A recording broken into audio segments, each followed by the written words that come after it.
Ardi menatap dirinya di cermin besar kamar apartemennya. Jas hitam yang membalut tubuhnya tampak rapi, dasi biru tua terikat sempurna di leher. Hari itu adalah hari istimewa, hari pernikahannya dengan Hanum, perempuan yang dalam setahun terakhir berhasil mengisi hidupnya dengan tawa dan perhatian. Ia masih ingat bagaimana pertemuan pertama mereka di sebuah acara sosial yang digelar oleh yayasan keluarganya. Hanum dengan gaun sederhana berwarna pastel tampak berbeda dari perempuan lain yang hadir malam itu. Sementara banyak tamu datang dengan perhiasan mencolok dan gaya bicara tinggi hati, Hanum justru hadir dengan senyum tenang dan tutur lembut yang menenangkan. Ardi yang selama ini hidup di tengah gemerlap bisnis keluarga merasakan sesuatu yang berbeda dalam dirinya ketika berbicara dengan perempuan itu, seolah menemukan kedamaian di tengah hiruk-pikuk dunia yang penuh tipu daya. Ia tak tahu, senyum lembut itu adalah bagian dari permainan besar yang akan menghancurkan hidupnya perlahan. "Mas Ardi, kamu yakin sama dia?" Suara lembut namun penuh kekhawatiran terdengar dari belakang. Itu suara Bibik Laila, pengasuh yang sudah membesarkannya sejak kecil. Ardi menoleh sambil tersenyum. "Bibik, Hanum perempuan baik. Dia bukan seperti yang kamu pikirkan." "Bibik gak mau ikut campur, Mas. Tapi Bibik ini sudah tua, sudah banyak lihat orang. Kadang orang yang kelihatan lembut justru paling pandai sembunyikan niat." Ardi hanya tertawa kecil. "Bibik kebanyakan nonton sinetron. Hanum tulus, aku yakin." Bibik Laila menghela napas panjang. Ia memang sudah merasa ada yang janggal sejak Hanum datang ke rumah besar keluarga mereka. Perempuan itu terlalu cepat akrab dengan ibu Ardi, Bu Ratna, yang biasanya sangat selektif terhadap calon menantu. Dalam waktu singkat, hubungan Hanum dan Bu Ratna begitu dekat, bahkan sebelum Ardi benar-benar melamar Hanum secara resmi. Bagi Ardi itu pertanda baik, tapi bagi Bibik Laila itu pertanda bahaya. Pernikahan mereka berjalan mewah dan megah. Hotel berbintang 5, undangan dari kalangan pejabat dan pengusaha, liputan media lokal, semuanya menandakan bahwa Ardi adalah pria yang berada di puncak kesuksesan. Hanum berdiri di sisinya, tersenyum di hadapan kamera, menampakkan wajah bahagia seorang istri yang baru saja memulai hidup baru. Namun di balik senyum itu, hatinya dingin. Setiap tamu yang datang ia sambut dengan sopan, tapi di dalam pikirannya ia hanya memikirkan satu hal, semua ini akan jadi milikku. Sejak awal Hanum tahu siapa Ardi. Ia bukan sekadar pria tampan dan sukses, ia pewaris tunggal dari keluarga Raharjo, sebuah keluarga dengan bisnis properti besar yang punya aset di berbagai kota. Hanum, yang lahir dari keluarga pas-pasan dan hidup serba pas-pelan, melihat kesempatan besar saat pertama kali mengenal Ardi di acara sosial itu. Dan lebih mengejutkan lagi, ibunya, Bu Ningsih, justru mendorongnya untuk mendekati Ardi. "Jangan sia-siakan kesempatan, Nung," kata ibunya waktu itu, beberapa bulan sebelum mereka menikah. "Laki-laki seperti dia langka. Kalau kamu bisa jadi istrinya, hidupmu bakal enak. Ibu juga nggak usah mikir membayar kontrakan tiap bulan lagi." "Tapi Bu, aku nggak cinta sama dia," kata Hanum pelan. "Cinta bisa datang nanti, Nak. Yang penting kamu bahagia dulu. Orang kaya seperti dia, kalau udah cinta, pasti bakal kasih segalanya. Rumah, mobil, uang, kamu tinggal nikmatin." Hanum terdiam. Ia tahu ibunya tidak sepenuhnya salah. Hidup mereka selama ini keras. Ayahnya sudah lama meninggal, meninggalkan utang yang membuat mereka harus pindah dari rumah ke rumah kontrakan kecil di pinggiran kota. Ia lelah hidup miskin, dan jika cinta bisa datang setelah kenyamanan, mungkin itu bukan pilihan buruk. 2 bulan setelah pernikahan, Ardi membawa Hanum tinggal di rumah besar peninggalan ayahnya di kawasan elit. Rumah itu luas, dengan halaman hijau dan kolam renang di belakang. Bu Ratna tinggal bersama mereka dengan alasan agar bisa membimbing Hanum menjadi istri yang baik. Awalnya Hanum merasa canggung, tapi lama-lama ia justru semakin dekat dengan mertua perempuannya itu. Bu Ratna sering memberinya perhiasan, uang belanja, bahkan mobil pribadi. "Anggap aja ini untuk Hanum. Kamu sudah jadi bagian keluarga besar ini," ujar Bu Ratna suatu pagi sambil menyerahkan kartu kredit tambahan milik keluarga Raharjo. Hanum pura-pura menolak, tapi akhirnya menerima juga. Dalam hati ia tersenyum. Langkah pertama sudah berhasil. Hari-hari berjalan normal, setidaknya di mata Ardi. Ia tidak pernah mencurigai istrinya sedikit pun. Hanum tampak perhatian, selalu menyambutnya pulang dengan senyum mencium pipi Ardi sebelum suaminya berangkat kerja. Ardi merasa beruntung punya istri seperti itu. Namun di balik layar, Hanum mulai menjalankan rencana yang lebih besar.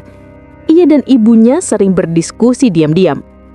"Sekarang kamu harus mulai pelan-pelan, Num," kata Ibu Ningsih suatu sore di kafe dekat rumah. "Minta Ardi alihin beberapa aset atas nama kamu. Bilang aja biar gampang urus pajak atau jaga-jaga kalau dia sibuk." Hanum mengangguk, walau sedikit raju. "Tapi Bu, kalau dia tahu?" "Dia nggak akan tahu. Laki-laki kalau udah cinta buta semuanya. Kamu tinggal pura-pura manja, bilang aja kamu mau belajar tanggung jawab, pasti dia luluh." Dan benar saja, beberapa minggu kemudian Ardi benar-benar menandatangani beberapa dokumen pengalihan aset, termasuk 1 villa di puncak dan 2 tanah di pinggiran kota. Ia tak pikir panjang karena ia percaya penuh pada istrinya. "Ini untuk kamu, Hanum.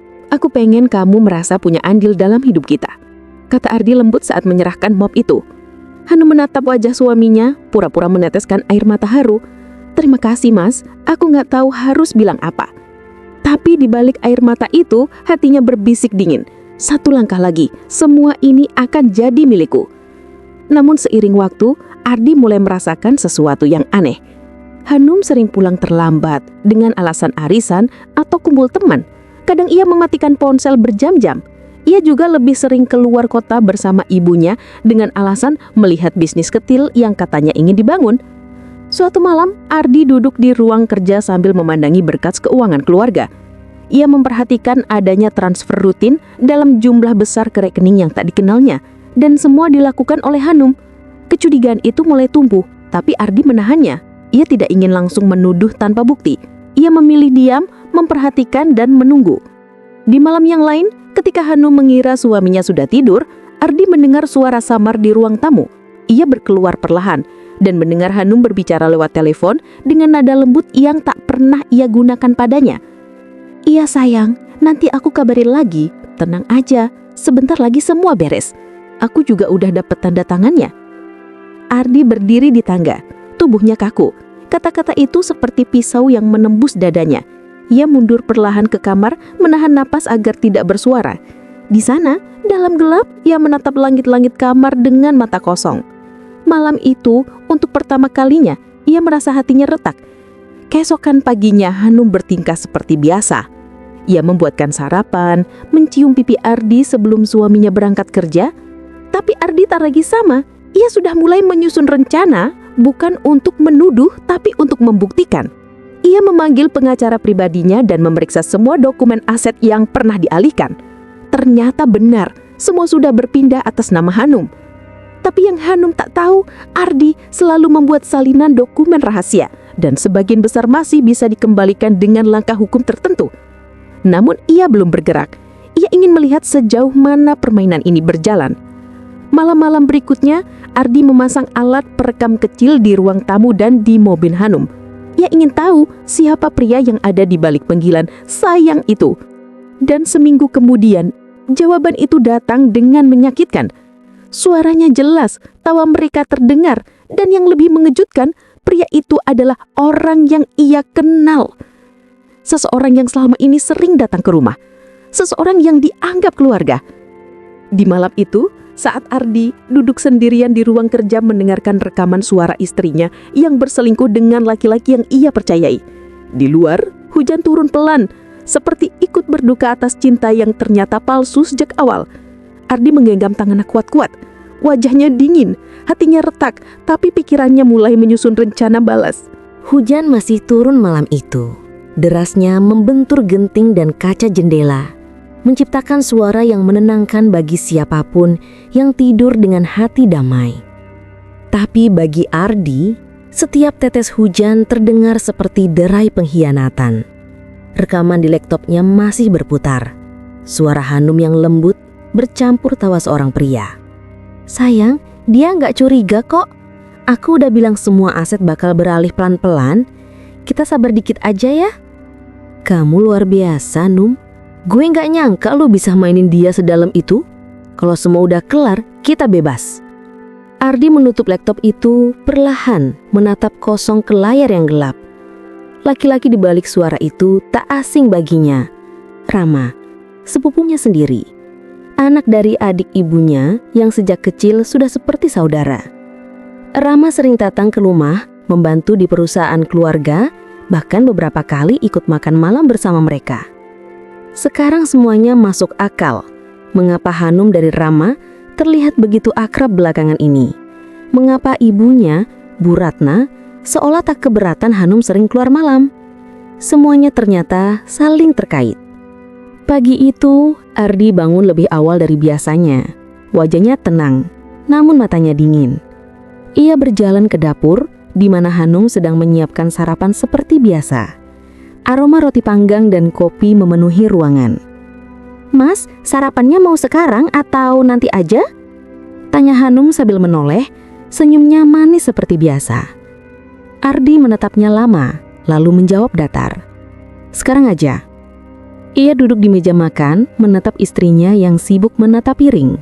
Setiap gerakan Hanum tampak begitu alami, seolah tak ada beban. Padahal malam tadi ia baru mendengar sendiri bagaimana perempuan itu berselingkuh di belakangnya. "Mas, kenapa kok diam aja?" tanya Hanum kemudian, menyadari suasana hening. Ardi mulai tersenyum samar. "Enggak apa-apa, cuma lagi banyak pikiran kerjaan." Hanum mengangguk pelan, seolah percaya. "Kamu jangan terlalu capek, Mas. Aku kasihan lihat kamu pulang malam terus." Kata-kata itu terasa seperti pisau yang diselipkan di antara senyum. Ardi menahan diri untuk tidak menunjukkan apapun.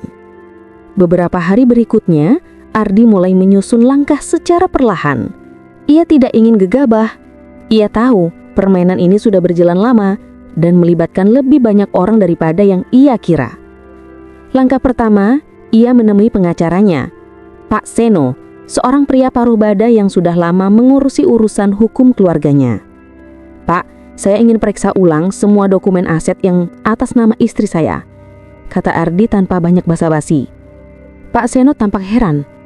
"Ada masalah, Mas?" "Belum, tapi saya ingin memastikan semua berjalan sesuai aturan."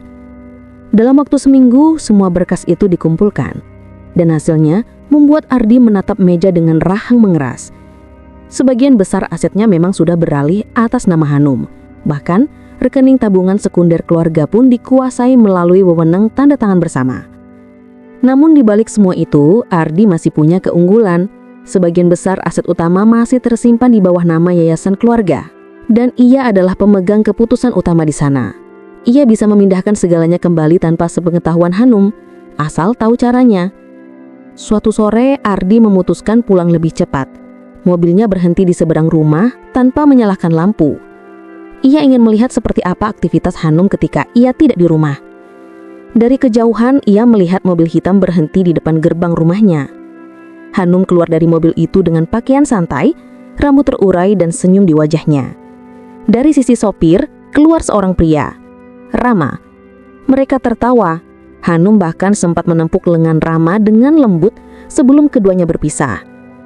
Ardi menggenggam kemudi kuat-kuat tapi menahan diri. Ia memotret kejadian itu dari jauh, menyimpannya sebagai bukti tambahan. Di rumah, Hanum bertingkah seolah baru saja pulang dari kumpul arisan. "Maaf ya Mas, aku pulang agak malam, tadi macet banget."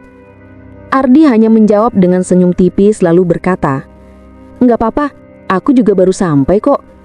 Malam itu Ardi menulis sesuatu di laptopnya, sebuah file dengan nama Langkah 1. Isinya, 1. Kembalikan semua aset utama ke bawah nama Yayasan Keluarga. 2. Bekukan akses Hanum ke rekening bersama. 3. Gali hubungan antara Hanum, Rama, dan Ibu. Ia mulai merasa curiga bahwa Bu Ratna juga tahu tentang hubungan ini.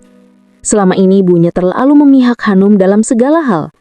Bahkan ketika Ardi mengeluh Hanum sering keluar kota, Bu Ratna selalu membelanya.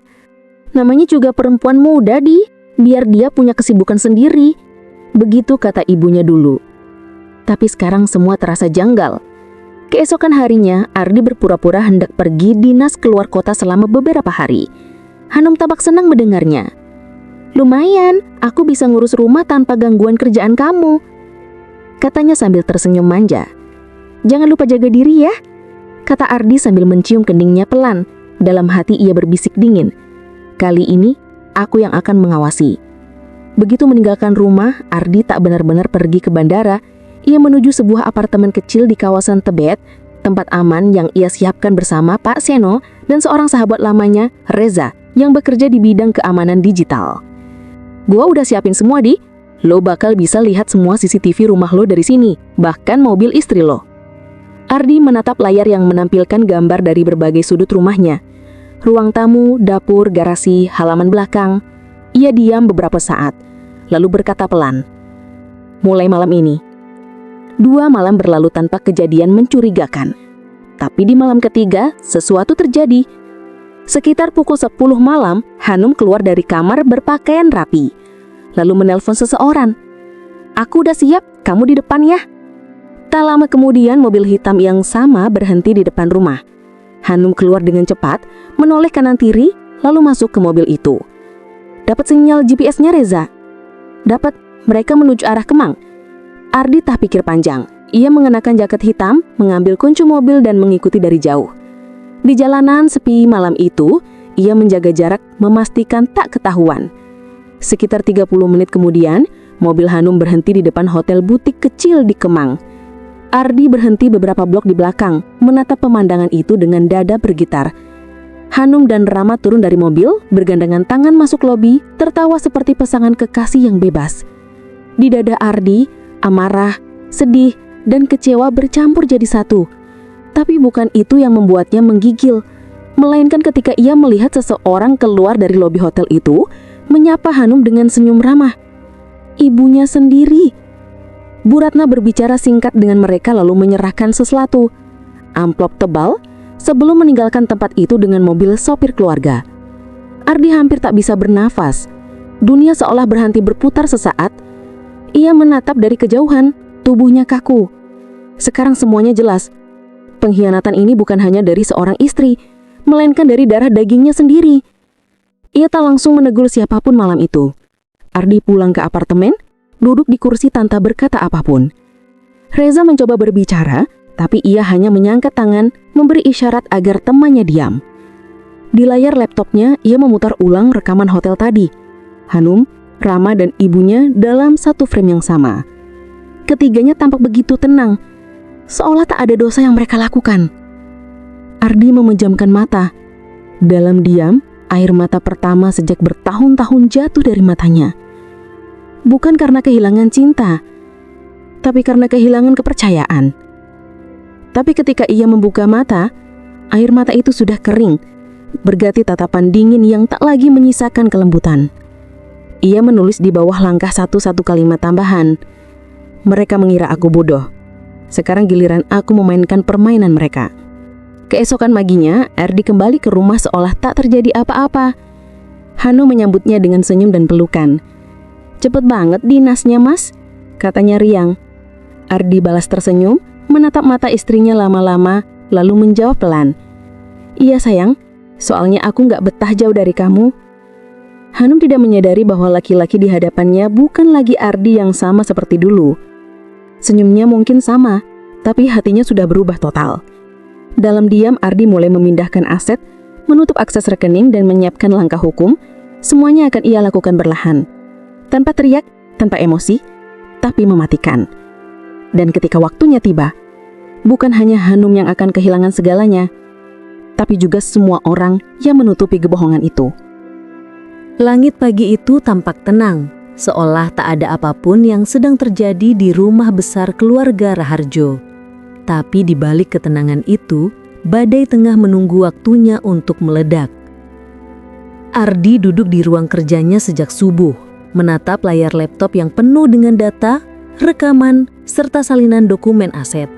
Semua bukti sudah ia kumpulkan dengan rapi, disusun, dan diamankan.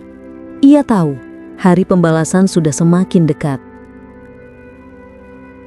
Sudah seminggu sejak malam di mana ia melihat dengan mata kepalanya sendiri istrinya berselingkuh dengan Rama, dan ibunya ikut bermain dalam lingkaran pengkhianatan itu.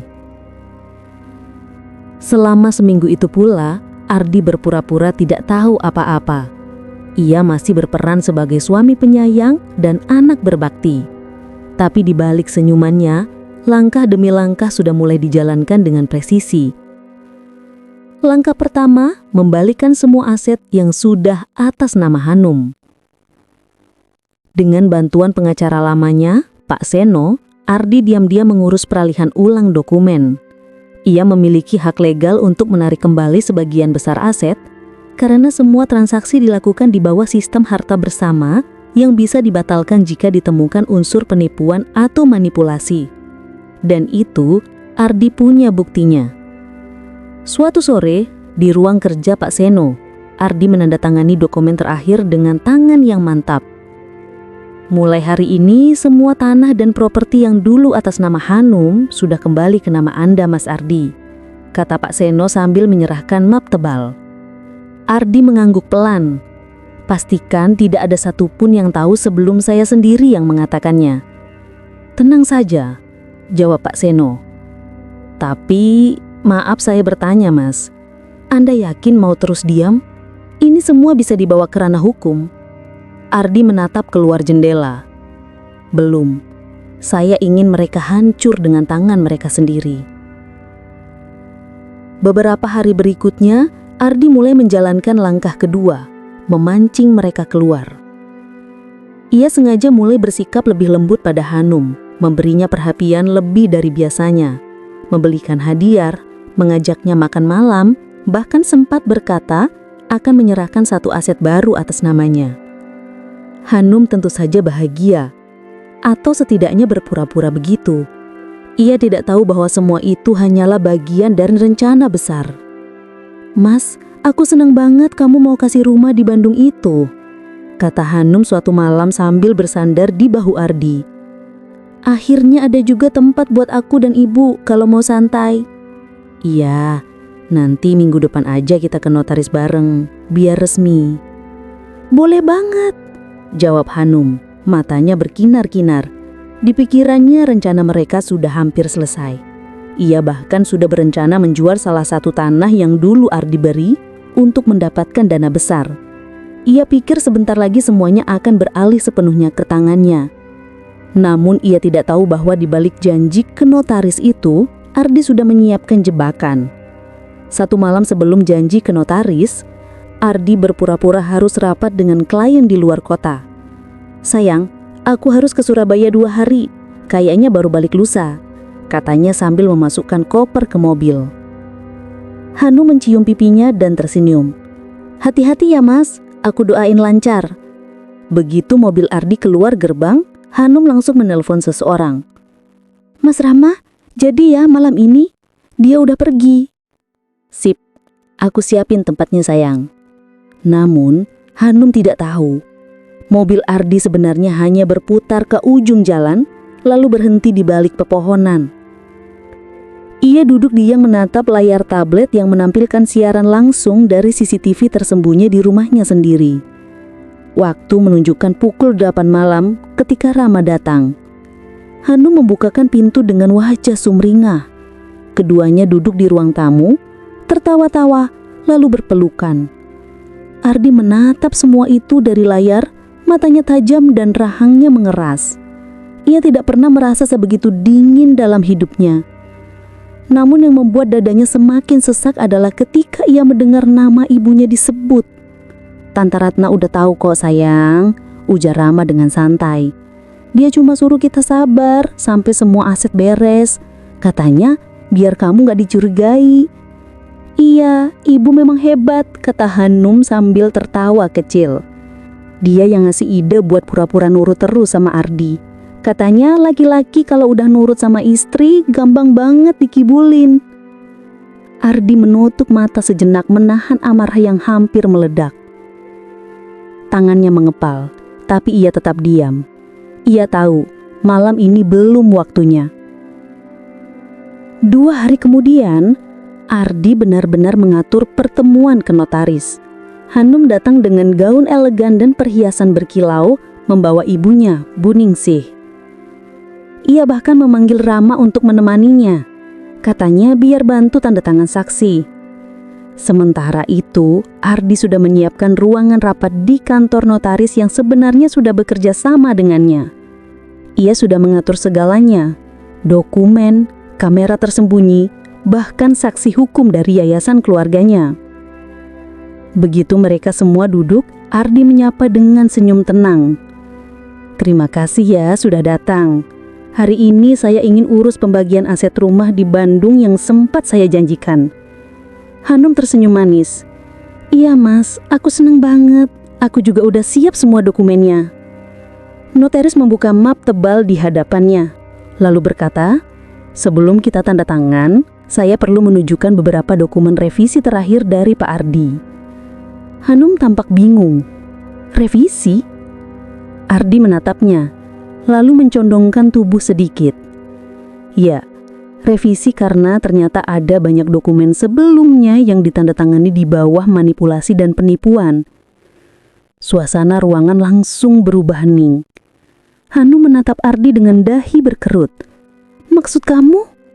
Ardi menatap satu persatu orang di hadapannya. Hanum, Buningsih, dan Rahma. Lalu tanpa ekspresi, ia membuka laptop di atas meja dan menampilkan rekaman CCTV malam itu. Suara tawa Hanum terdengar jelas. Tante Ratna udah tahu kok. Dia cuma suruh kita sabar sampai semua aset beres. Katanya biar kamu gak dicurigai.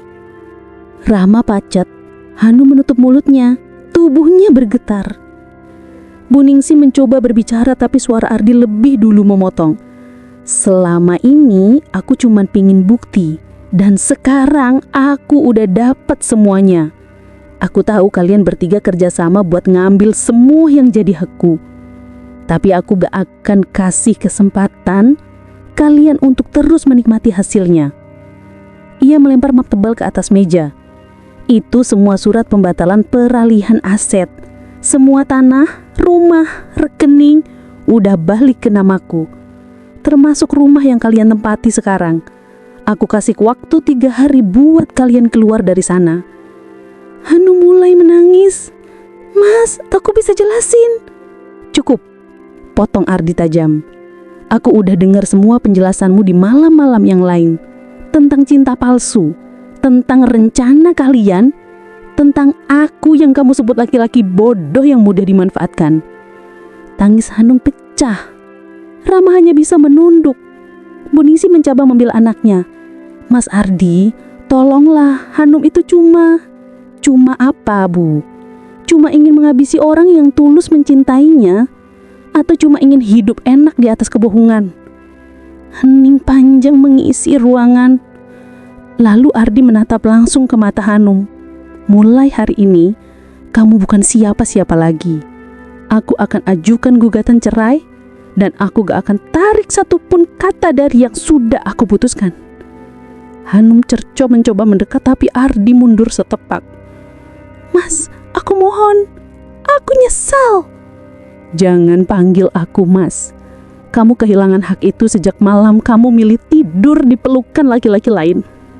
Seminggu kemudian berita perceraian Ardi dan Hanum menjadi topik hangat di lingkungan mereka. Ardi menolak semua permintaan wawancara, menutup diri dari publik dan fokus pada pekerjaannya. Sementara Hanum dan ibunya benar-benar kehilangan segalanya. Rumah disita, rekening dibekukan, bahkan perhiasan mahal yang dibeli dari uang Ardi ikut disita melalui pengadilan. Mereka pindah ke kontrakan kecil di pinggiran kota. Rama menghilang. Kabar terakhir, ia kabur ke luar negeri setelah Ardi menuntutnya atas penyalahgunaan wewenang di perusahaan keluarga. Hanum jatuh sakit. Tubuhnya kurus, matanya cekung. Ibunya pun mulai sering batuk-batuk parah. Suatu malam, ibunya meninggal dunia dalam tidur tanpa biaya untuk pemakaman yang layak. Hanum hanya duduk di samping jenazah ibunya, menangis sesegukan, memeluk tubuh dingin yang dulu mendorongnya ke jalan kebohongan. Tak ada satupun dari keluarga Ardi yang datang. Di sisi lain, hidup Ardi perlahan pulih. Ia menjual sebagian aset yang dulu menimbulkan luka, mendirikan yayasan sosial, dan memilih hidup lebih sederhana. Setahun setelah pernikahan mereka, lahirlah seorang bayi perempuan cantik yang bernama Nadia, yang bekerja sebagai relawan di yayasan itu. Berbeda dengan Hanum, Nadia lembut tapi tegas. Perhatian tanpa berpura-pura. Hari itu langit tampak begitu cerah. Angin lembut berhembus melewati pepohonan rindang yang tumbuh di halaman rumah Ardi. Di depan rumahnya, Sebuah papan nama kecil bertuliskan Rumah Bahagia Ardi dan Salma, terpajang dengan sederhana namun penuh makna. Rumah itu bukanlah rumah mewah seperti dulu ketika ia bersama Hanum. Tapi di tempat inilah Ardi menemukan kedamaian yang selama ini hilang. Sudah 2 tahun berlalu sejak perceraian Ardi dengan Hanum. Dalam 2 tahun itu banyak hal berubah. Ardi kini hidup bersama istrinya yang baru, Salma. Seorang wanita sederhana, berhati lembut dan penuh keikhlasan. Ardi mengenalannya bukan di tempat glamor, bukan pula dari pesta sosialita, melainkan di sebuah kegiatan sosial ketika Ardi menyumbang pembangunan sekolah di desanya. Salma adalah salah satu relawan yang membantu anak-anak di sana. Dari sikapnya yang sabar, tutur katanya yang menenangkan dan pandangan matanya yang jujur, Ardi tahu Salma berbeda. Ia bukan wanita yang datang karena harta. Ia datang karena cinta dan ketulusan. Dan kini di ruang tamu yang hangat terdengar tangisan bayi mungil. Ardi menggendong bayi perempuan kecilnya dengan penuh kasih. Salma tersenyum lembut dari kursi. Wajahnya terlihat lelah tapi bahagia. "Namanya sudah kita sepakati ya mas?" tanya Salma lembut. Ardi mengangguk sambil menatap bayi itu. "Iya, Aisyah Ardelia." "Cantik sekali," gumam Salma. Ardi menatap bayi mungilnya, lalu menatap Salma. "Kamu tahu, dulu aku berpikir aku gak akan bisa bahagia lagi. Tapi Allah selalu punya cara menulis ulang takdir seseorang. Dan mungkin kebahagiaan sejati memang datang setelah luka yang dalam." Salma menggenggam tangan Ardi erat. "Yang penting sekarang mas sudah tenang." Ardi tersenyum. Namun jauh di dalam dirinya ada bagian kecil yang masih teringat masa lalu. Bukan karena belum bisa melupakan, tapi karena kisah itu menjadi pelajaran besar yang tak akan pernah ia ulangi. Sementara itu, di sisi lain kota, Hanum berjalan pelan melewati gang sempit. Tubuhnya kurus, wajahnya pucat, matanya cengkung. Di tangan kanannya, ia menenteng kantong plastik isi obat generik murah, sementara tangan kirinya menopang tubuh ibunya yang tampak lemah dan batuk-batuk. "Bu, pelan-pelan ya," katanya lirih. Ibunya hanya mengangguk lemah. "Nah, ibu udah bilang gak usah mikirin obat. Ibu udah tua." Hanum menahan air mata. "Jangan gitu bu, nanti ibu sembuh kok." Mereka sampai di kontrakan kecil, hanya berukuran 3 kali 4 meter, dengan dinding lembab dan atap bocor di beberapa bagian. Lantai semen dingin itu menjadi saksi bagaimana hidup Hanum berubah total. Dulu ia bisa memesan apa saja yang ia mau. Perhiasan, tas mewah, mobil baru, bahkan rumah besar dengan taman di belakang. Tapi sekarang untuk sekedar membeli beras 2 liter saja ia harus memutar otak. Semua yang dulu ia banggakan lenyap. Semuanya karena keserakahannya sendiri. Setelah Ardi memergokinya berselingkuh dan menggugat cerai, Hanum kehilangan segalanya. Harta yang ia kira sudah atas namanya ternyata tidak sepenuhnya sah. Ardi sudah menyiapkan semuanya secara hukum, tanpa sepengetahuannya. Bahkan rumah yang ia pikir miliknya ternyata masih atas nama Ardi. Saat hakim mengetok palu terakhir di pengadilan agama, Hanum keluar dengan tangan kosong. Dan kini, bertahun-tahun kemudian, ia menyesal. Tapi penyesalan itu datang terlambat. Malam itu ibunya jatuh sakit keras. Hanum panik. Ia mencoba memanggil tetangga, tapi tidak ada kendaraan. Uang di tangannya hanya cukup untuk membeli sedikit obat warung. Ia duduk di sisi ibunya, menggenggam tangan wanita tua itu. "Bu, tahan ya bu." Sang ibu membuka mata pelan, menatap anaknya dengan pandangan yang penuh iba. "Hanum, ibu minta maaf nak. Semua ini salah ibu.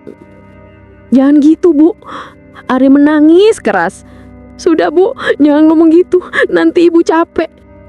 Sang ibu tersenyum lemah. "Ingat nak, harta itu bukan jaminan bahagia. Jangan pernah cari cinta karena uang."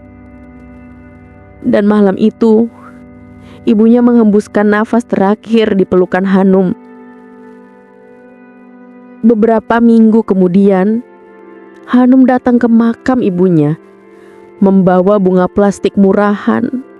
Ia duduk di atas tanah basah, menunduk dalam. "Bu, aku benar-benar menyesal," bisiknya. "Aku kehilangan segalanya, termasuk diriku sendiri."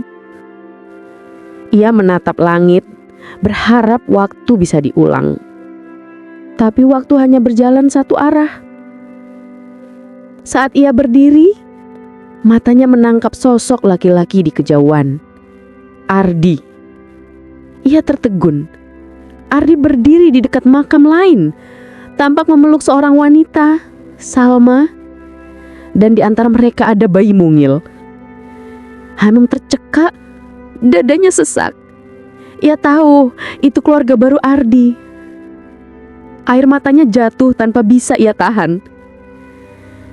Ketika Ardi menoleh, pandangan mereka bertemu. Beberapa detik yang terasa sangat lama. Hanum ingin berlari menghampiri, ingin meminta maaf, ingin menjelaskan semuanya. Tapi Ardi hanya menatapnya dalam diam, lalu menunduk dan pergi sambil menggandeng tangan Salma. Tak ada kata, tak ada marah. Tapi tatapan itu lebih menyakitkan dari 1000 kalimat. Itu adalah tatapan selesai. Hari berganti minggu, minggu berganti bulan. Hanum kini bekerja sebagai penjaga warung kecil milik tetangga. Ia hidup sendiri. Tubuhnya sering sakit, batuk-batuk tak kunjung reda. Setiap malam ia memandangi foto lamanya bersama Ardi. Foto yang dulu ia banggakan di media sosial, kini hanya menyisakan kenangan pahit. "Kalau waktu bisa diulang," gumamnya pelan, "aku gak akan pilih harta. Aku cuma pingin dicintai, seperti dulu Ardi mencintaiku." Air matanya menetes di pipi yang semakin tirus. Tapi dunia tak mengenal kata ulang. Sementara itu, di rumah Ardi, suara tawa bayi memenuhi ruangan. Ardi menggendong Aisyah sambil bercanda. Salma datang membawa teh hangat dan duduk di sampingnya. "Mas, Aisyah lucu banget ya kalau ketawa." "Iya, aku uluk-uluk. Iya, setiap dia ketawa rasanya semua capek hilang." Salma menatap suaminya. "Mas, aku tahu masa lalu Mas berat, tapi sekarang biar aku yang temani Mas sampai akhir ya." Ardi menatapnya lama, lalu memeluknya. "Terima kasih Salma. Kamu bukan cuma temenin aku, tapi juga sembuhin semua luka di hatiku." Di luar, langit sore berwarna keemasan. Cahaya matahari menembus jendela, jatuh ke wajah kecil Aisyah yang tertidur pulas di pangkuan ayahnya. Ardi tersenyum tenang. Ia tahu, perjalanan hidupnya belum akhir. Tapi satu hal yang pasti, ia sudah menemukan arti cinta yang sesungguhnya. Dan di suatu tempat yang jauh, seorang wanita bernama Hanum masih berjuang dengan sisa hidupnya, menanggung akibat dari keserakahan dan pengkhianatan yang dulu ia tanam sendiri. Karena dalam hidup, setiap perbuatan pasti akan berbalik pada pelakunya. Dan ketika karma menagih, tak ada tempat untuk bersembunyi.